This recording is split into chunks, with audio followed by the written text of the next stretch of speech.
আসসালামু আলাইকুম রহমতুল্লাহ। কেমন আছেন সবাই? আশা করছি ভালো আছেন। আলহামদুলিল্লাহ, আল্লাহর অশেষ মেহেরবানিতে আমিও ভালো আছি।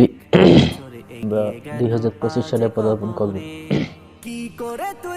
তো কথাটা হচ্ছে এই 2025 সাল নিয়ে, 25 সাল বলতে new year, happy new year, যে বিষয়টা যে আমরা 2024 সাল থেকে পদার্পণ করতেছি হচ্ছে 2025 সালে। এই বিষয়টা নিয়ে দু একটা কথা বলবো। যদি ভুল ত্রুটি কিছু বলে থাকি অবশ্যই ক্ষমাসুন্দর দৃষ্টিতে দেখবেন। কথা হচ্ছে আমরা এই দিনটা নিয়ে, এই হ্যাপি নিউ ইয়ার নিয়ে অনেক মাতামাতি করি। ইসলাম শরীয়তের দৃষ্টিতে যেগুলো নাই, যেগুলো নিষেধ, আমরা এইগুলোই করি। তো আমরা মুসলমান হয়ে কেন এগুলো করব? মুসলমান হয়ে তো এগুলো করা ঠিক না, কোনোভাবেই তো ঠিক না। তাইলে আমরা কেন করবো এগুলো? কেন করতেছি এগুলো? তো মুসলমানের বাচ্চাদের, মুসলমানের সন্তানদের কাজ না। তাহলে আমরা কেন করতেছি, কেন পালন করতেছি এই হ্যাপি নিউ ইয়ার? এগুলো থেকে আমাদেরকে বিরত থাকতে হবে, প্রথম কথা। দ্বিতীয় কথা হচ্ছে আমরা 2024 সালকে পিছিয়ে ফেলে 2025 সালে চলে আসতেছি।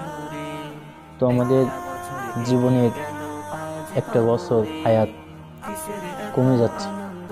আমরা মনে করছি যে আমার হয়তো বয়স 1 বছর বাড়তেছে, কিন্তু তার থেকে বড় কথা হচ্ছে যে আমার যে 20 বছর, 30 বছর, 50 বছর বা 70 বছরের যে হায়াতের জিন্দেগি, এই জিন্দেগি থেকে 1 বছর হায়াত কমে গেছে। 2024 সাল চলে গেছে, মানে 1 বছর হায়াত কমে গেছে।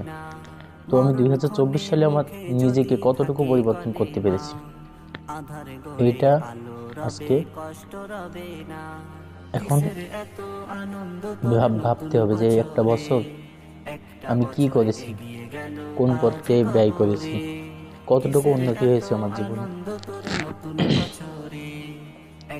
কতটুকু উন্নতি করতে পেরেছি। আমি কি 2023 সাল থেকে 2024 সালে ভালো কিছু করেছি, নাকি খারাপের দিকে অগ্রসর হয়েছি?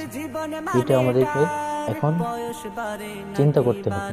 এবং যতটুকুই 24 সালে পরিবর্তন হয় না কেন, 25 সাল পড়ার সাথে সাথে এইটা চিন্তা করতে হবে যে আমি যেন 2025 সালে এর থেকে 24 সালের থেকে 2025 সালে বেশি পরিবর্তন আনতে পারি আমার জীবনে।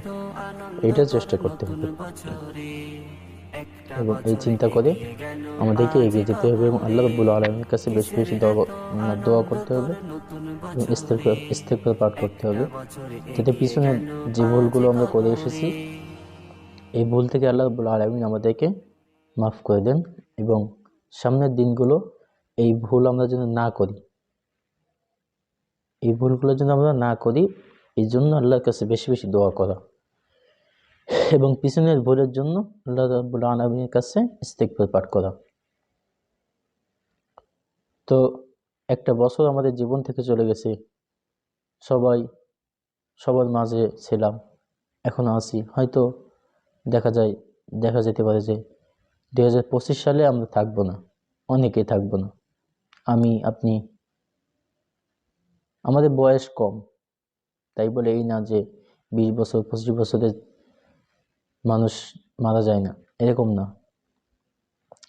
শিশু থেকে বৃদ্ধ, একদিন থেকে 100 বছর হোক আর 500 বছর, যে কোনো বয়সের মানুষ যে কোনো মুহূর্তেই ইন্তেকাল করতে পারে। আর এইটা আমাদেরকে বিশ্বাস করতে হবে, আর বিশ্বাস করে এটা মেনে আমাদেরকে এমনভাবে চলাফেরা করতে হবে যেন যুবক হোক বা বয়স্ক, বৃদ্ধ, ছোট, যেমনই হয় না কেন, আমি যেন সব সময় এমনভাবে চলাফেরা করতে পারি যাতে যে কোনো মুহূর্তে আল্লাহ রাব্বুল আলামিনের আদেশে যদি আজরাইল আলাইহিস সালাম যদি আমাদের জানটাকে কবজ করে নেয়, তাহলে আমি এই যেন জাহান্নামগামী না হই, আমি যেন যে কোনো মুহূর্তে আমার জানটা কবজ করলে আমি যেন জান্নাতি ব্যক্তি হয়ে দুনিয়া থেকে বিদায় নিতে পারি। এটা সবসময় মাথায় চিন্তা রাখতে হবে এবং সেই অনুযায়ী কাজ করতে হবে। দেখেন, আমরা যদি দুনিয়াতে এসেছি, আমরা আল্লাহ রাব্বুল আলামিন পাঠাইছে দুনিয়াতে তার ইবাদত বন্দেগী করার জন্য পাঠাইছে। যেগুলো নিষেধাজ্ঞা করেছে, নিষেধ করেছে, সেইগুলো করতে নিষেধ করেছে, যেগুলো আদেশ করেছে সেগুলো আমাদেরকে করতে হবে। তো আমরা এখন বেশিরভাগ আদেশের থেকে নিষেধ যেগুলো সেইগুলো বেশি করি, এগুলো থেকে বিরত থাকতে হবে। বিশেষ করে সর্বোপরি যে কথাটা, এটা হচ্ছে হ্যাপি নিউ ইয়ার। এইটা পালন করা থেকে আমাদেরকে বিরত থাকতে হবে।